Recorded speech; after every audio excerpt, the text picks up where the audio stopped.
Back in 2007, my parents sent me to England to go to boarding school. There, I became friends with the smartest girl in school. Her name was Sarah. Sarah was the smartest girl in school. She was the chemistry genius. The science department head actually named her protege and gave her a glowing recommendation to Oxford. I I don't remember how we became friends. I mean, we were complete opposites.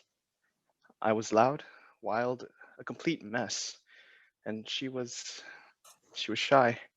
She was quiet, a model student. What struck me most about her were her kind eyes, her gentle smile. Honestly, I didn't know what she saw in me.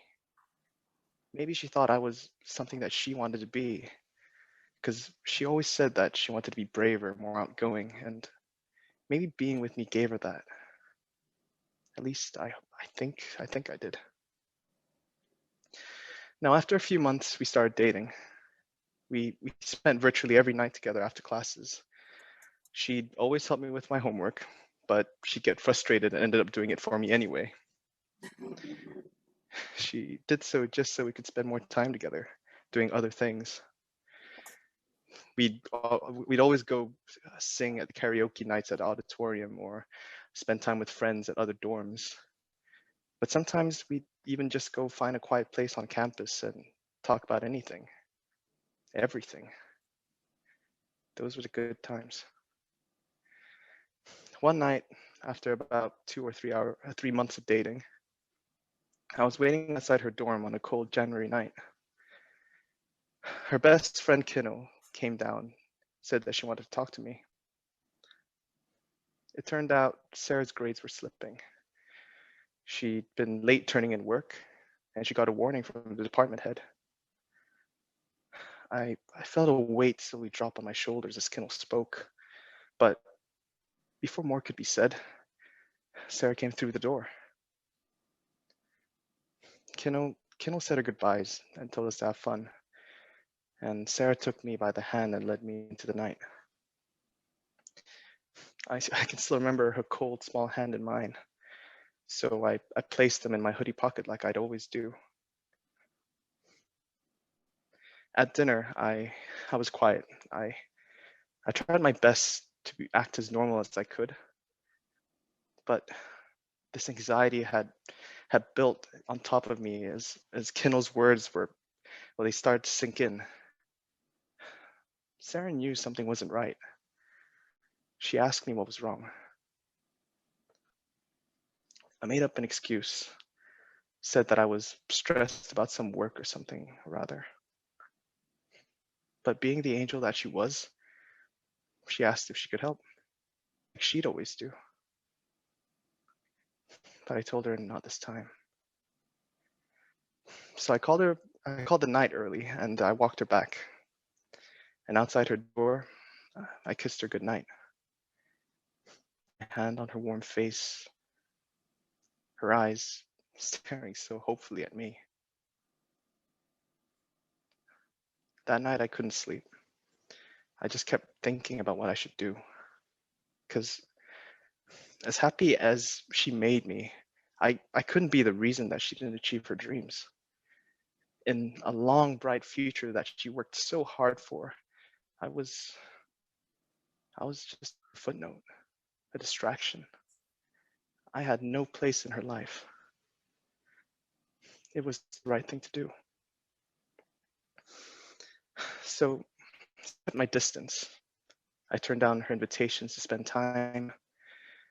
I kept telling her I was busy with sports or other things. And before I knew it, it had been almost 2 months since we last hung out.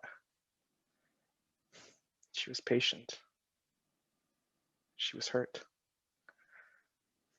Eventually, she asked if she could see me, told me that it was really important. But but I knew what was coming. We took a long walk in the cold evening. Nothing but the dim street lamps passing us as we went. Not a word was spoken between us until eventually. Should we break up, she asked. And without hesitation, I agreed. It was the right thing to do. It was the right thing to do. I walked her back to her dorm. There was a knot in my throat that I could feel building as we awkwardly stood in silence outside her door. Nothing but the overhead light shining down on us. Thinking back, there were so many things I wanted to say. I love our times together. I want you in my life. I love you. But before I could say any of it, she broke the silence again. Goodbye, she said this time, as she turned away and walked through the door. After that night, I tried to see if we could still be friends, hang out with the same groups like we did before, but it was too much. It was too much to ask someone who cared so deeply about you to pretend like everything was okay. So I backed off. I left her with our friends. I mean, it was the least that I could do. It's been more than 10 years since that night. Once in a while, I look her up on a Facebook account, which I haven't even been active on in the last 6 years or so. She did become an Oxford graduate, like she always wanted. She studied something insane, like theoretical chemistry or something like that. But in the few pictures that I did get to see, she still had her smile. And when I see her happy like that, what else could I say? It was the right thing to do. It was the right thing to do. It was the right thing to do, right? Thank you.